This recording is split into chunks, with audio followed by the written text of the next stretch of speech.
contact tracers very busy. Our goal is to reach 90% of people who test positive and 90% of their close contacts. Right now, we are reaching more like between 70 and 80%. We continue to exceed our testing goals and to lead the state and the nation in testing. We have among the highest rate of testing of jurisdictions across the country. And in this next phase, we will be even more targeted in our testing, even as we expand our testing options. We continue to follow the data and to identify communities where testing can have the greatest impact. We are finding about 90 new cases of COVID-19 every day. That number has started to drop a bit from its high point 2 weeks ago, but it is still very concerning. This is one of our key health indicators, and anything above 50 cases a day continues to put us in the red zone, on high alert. And we have now been there for about the last 6 weeks. So even as we see some of our numbers, just some of our numbers improving slightly, we must stay vigilant. We will continue to pause our reopening. That is one likely reason for the slight slowdown in cases. And we see many, many San Franciscans covering their faces. Recent research indicates that if 80% of a population is regularly and properly using face coverings, we can prevent outbreaks of COVID-19. So I want to thank everyone for doing their part to reach that critical mass. You are truly saving lives simply by wearing a face mask. And we also know that some people are not covering their faces consistently. We see some people trying, but maybe they don't know that their nose and mouth need to be covered. Maybe they don't know that face coverings are required in San Francisco for everyone ages 10 and up, and whenever someone is within 6 feet of other people. And for some people, maybe it's just not a habit yet. I remember to take my face mask with me, just like I remember to take my wallet or keys. Remember your mask when you leave the house. That is a habit that we need to have with us for a long time. My mask protects you. Your mask protects me. This is something we can do and must do for each other. Now, from the beginning of this pandemic, San Francisco has made vulnerable populations one of our top priorities in the emergency response. At the health department, we consider people who are vulnerable to severe illness if they get COVID-19, as well as people who are more likely to acquire it, often because of their work or living situation.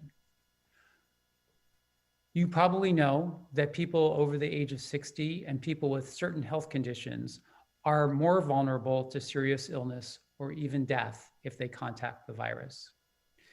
We also continue to prioritize communities experiencing health and socioeconomic inequities, systemic racism, and marginalization.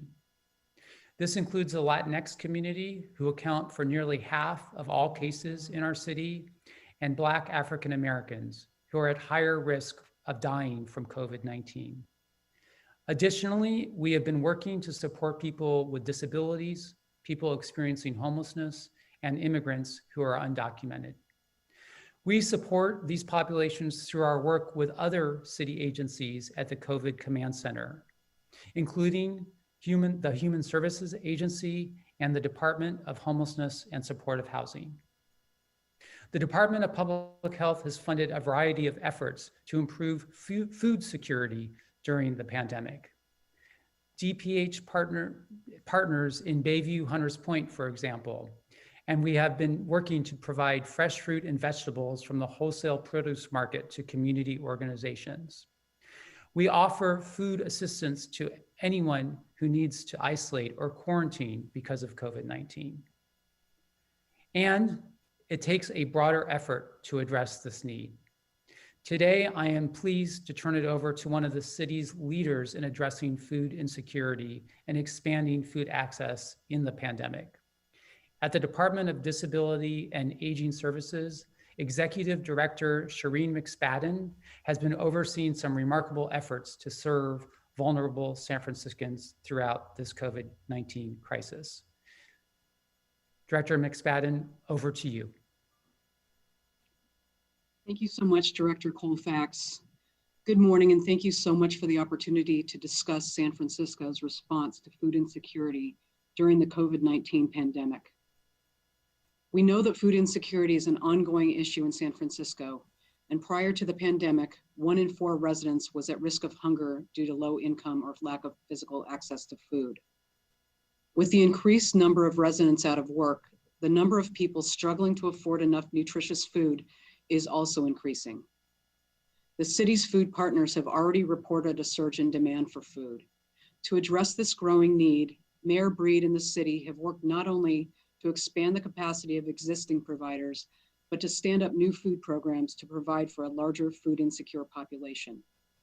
And that includes providing more food options for San Francisco's African American and Latinx populations that are hit very hard by COVID-19. We are fortunate to have a robust and diverse network of food supports across the city. Collectively, these programs provide the equivalent of over 1 million meals per week.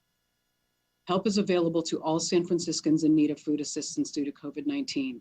If you or anyone you know is experiencing hunger or needs help finding food pantries or food assistance programs, please call 311.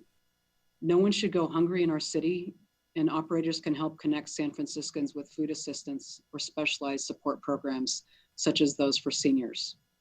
311 is available 24 hours a day, 7 days a week in multiple languages. In addition, Mayor Breed has proposed $45.7 million in new expenditures in her new budget to further bolster food security programs. The proposed budget provides for continued support for food access through local food banks, food programs for seniors, meals for unsheltered people, and meal delivery for households needing to isolate and/or quarantine. Community providers, including the San Francisco Marin Food Bank, the Department of Disability and Aging Services network of providers, neighborhood and other community organizations are at the heart of this effort. And I'd just like today to highlight a couple of the city's available food programs. The first is CalFresh. If you are recently unemployed or out of work, we encourage you to apply for CalFresh, a program that can help you boost your budget during a tough time. Since the declared health emergency in San Francisco, we have received more than 25,000 CalFresh applications. Nearly 60,000 San Francisco residents use CalFresh to make sure healthy food is on the table, no matter what. In response to COVID-19, the Federal CARES Act provided California residents who were receiving unemployment benefits an additional $600 a week through the end of July. If your CalFresh benefits were discontinued or your application to receive CalFresh benefits was denied due to the extra $600 in unemployment, we encourage you to reapply as soon as the CARES Act benefits expire. Plus, CalFresh is more than food benefits. Program participants can also receive access to additional benefits like free diapers, discounted utilities, and help finding employment. Please call 311 to apply for this program. The second program I want to mention is Great Plates Delivered. Great Plates Delivered San Francisco assists seniors with food resources. Assisting seniors with food resources is essential to helping them to shelter in place and remain safe through this pandemic. In addition, we know that many older adults in formal support networks from friends and family have been impacted because of COVID-19, and they may need additional food support during this time. Launched in May and now running through September 9th, Great Plates Delivered SF is a temporary food program that serves older adults who are at heightened risk due to COVID-19 and who are unable to prepare food on their own. The San Francisco Department of Disability and Aging Services administers the program. For older adults who need help obtaining and preparing food to meet the eligibility criteria, Great Plates Delivered San Francisco can provide up to 3 free meals a day delivered directly to their home. Generally, breakfast, lunch, and dinner are provided. Deliveries occur Monday, Wednesday, and Fridays. However, some clients get deliveries every day if they don't have a way of storing food, such as no refrigerator. Dietary restrictions are accommodated, such as vegetarian, low sodium, pork-free, etc. Meals are provided and prepared by local food providers and restaurants and are culturally appropriate. Safe, secure deliveries are made by verified drivers.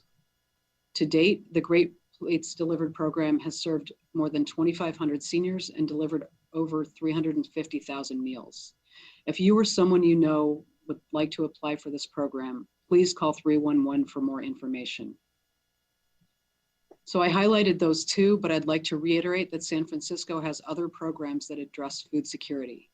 If you or anyone you know is experiencing hunger, please call 311 to get information. Lastly, I'd like to thank Mayor Breed for her leadership in helping to ensure that the city is doing everything it can to address San Francisco's food security issues during the pandemic. I would also like to thank the vast network of food providers, volunteers, neighborhood associations, restaurants, schools, and community organizations that have stepped up to help purchase and cook food, help with distribution and packing, and help with delivery. These partnerships are critical for us to ensure that no San Franciscan goes hungry. So now I'd like to hand off the mic to Meg Schiffler, who's the Gallery's Director and Arts Recovery Coordinator for the San Francisco Arts Commission. Good morning, esteemed colleagues and members of the press. My name is Meg Schiffler. I'm the Gallery's Director for the San Francisco Arts Commission, and I'm also serving as the city's Arts Recovery Coordinator. I'm happy to have this opportunity to share with everyone this morning one project the San Francisco Arts Commission has been doing over the last several months to deploy an arts strategy and support local artists to assist with the city's response and recovery effort. Over the last several days, a series of large-scale posters have been installed in 40 Deco kiosks along Market Street between the Castro and the Embarcadero. And hundreds of smaller reproductions are being distributed to hospitals and quarantine sites throughout the city. The poster series is called Heroes, San Francisco Thanks Frontline Healthcare Workers.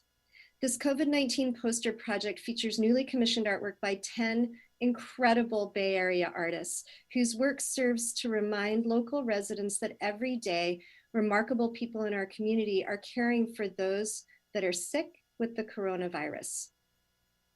These posters are a love letter from the arts community to healthcare workers, our heroes in the fight against the pandemic.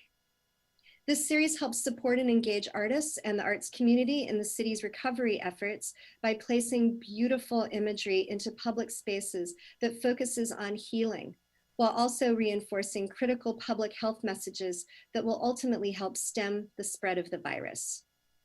The commissioned artists represent a diverse group of local creative professionals from different backgrounds, working in different styles and disciplines. The artists are Nicole Dixon, Esther Elia, Kristen Farr, Juan Fuentes, Cliff Hengst, Terry Lowenthal, Tucker Nichols, Kelly Tunstall, Jennifer Wofford, and Chelsea Ryoko Wong. The Deco kiosk posters along Market Street are approximately 12 feet high, facing the sidewalks, so that pedestrians may experience these temporary public works, while reflecting on those who have put themselves in harm's way to help all of us. The healthcare workers being honored by these beautiful images are not only the physicians and nurses, but also the administrators, custodians, food workers, and everyone who is part of the healthcare ecology in support of the city's COVID patients. As for the smaller reproductions of these 10 posters, they are being distributed to San Francisco hospitals and quarantine sites and posted in various communal spaces for workers to enjoy. The posters offer an opportunity for these essential workers to pause, reflect on imagery, to lift their spirits, and restore themselves for a moment through the healing power of art. The posters are a visual reminder that the city thanks them for the critical services they're providing to the most vulnerable and for the personal sacrifices they're making on behalf of all San Franciscans.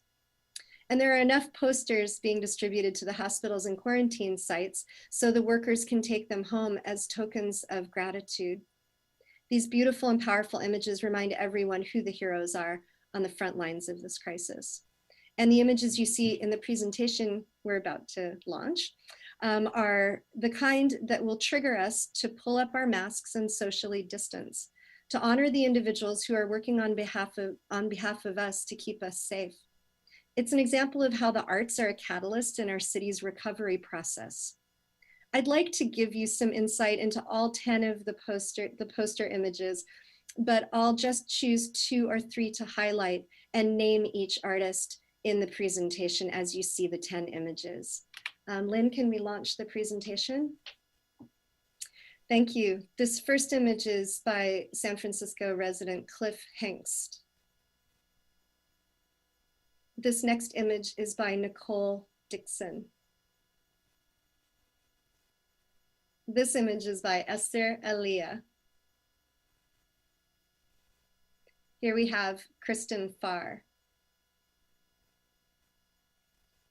This photograph is by Terry Lowenthal. This image is by Jennifer Wofford, and the text on the phone is encouraging text in Tagalog, Chinese, Spanish, and English. This image is by Chelsea Wang. Chelsea is a San Francisco resident, and her work, all of her work, is about reminding people to stay positive and open-minded. She was a perfect artist to bring into this particular project, and we're very happy to have this uplifting images as part of the collection. Next. This is Kelly Tunstall. This image is by Juan R. Fuentes. Juan is an iconic artist here in San Francisco, a mentor, a teacher, an educator, an activist, one of the founders of Mission Grafica, and there's a gallery in the Mission named after him. We're honored to have a piece of his that was commissioned for this project. This is an image by Tucker Nichols. Tucker has an ongoing project right now called Flowers for Sick People. As part of his individual studio practice, he is making original paintings and sending them to COVID patients in hospitals. This is something anyone can ask him to do. He's turned over his entire practice to be able to deliver messages of love and hope. And again, we're honored to have him be part of this project, and he specifically identified hospital custodians for his image. Next. Is that the end? Well, we're there. These are the 10 images that will be shared throughout San Francisco on kiosks and to our hospitals and quarantine sites. At the Arts Commission, we believe the arts are essential for a healthy society, for well-being, and to chronicle and celebrate the world around us. Thank you very much, and I'm happy to answer questions at this time.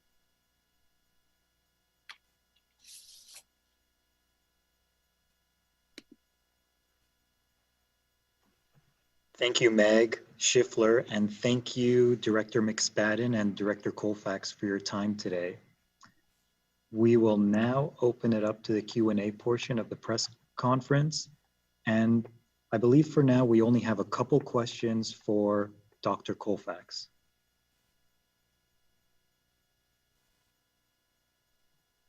Dr. Colfax, whenever you're ready. The first question is from Christian Kaftan with KTVU. In consideration of improved health indicators, are we likely to continue with the pause of reopening the city? The last time we expanded options, San Francisco saw an increase in positive cases. Yes, so we continue to be on the state watch list, and we will continue to follow the data closely to determine if and when reopenings would begin again. I can't speculate on a date at this point. We're going to need to follow the data and make an evidence-based decision. Thank you, Doctor. Also from Christian, does the city have any idea if and or when schools will resume in-person learning? So the state just issued its guidance for local health officers on how to evaluate elementary schools applying for open in-person instruction. So we are evaluating that guidance right now, and we want to make sure that any application that we receive will adhere to those guidelines. It's very important, however, that right now no schools can reopen for in-person learning until we amend the stay-at-home order to allow that. And I can't speculate on a date if and when that would happen. Thank you, Doctor. From Dan Kerman with Cron 4 News. What is the reproductive rate of the virus in the city, and how has that changed over the last month? So we saw an increase in the reproductive rate of the virus. The researchers that we've been working with estimated on average that it got up as high as about 1.34, which doesn't sound like a huge number, but as you heard when we last did a press conference, it could result in some very serious challenges with regard to our hospital system and increased COVID-19 deaths.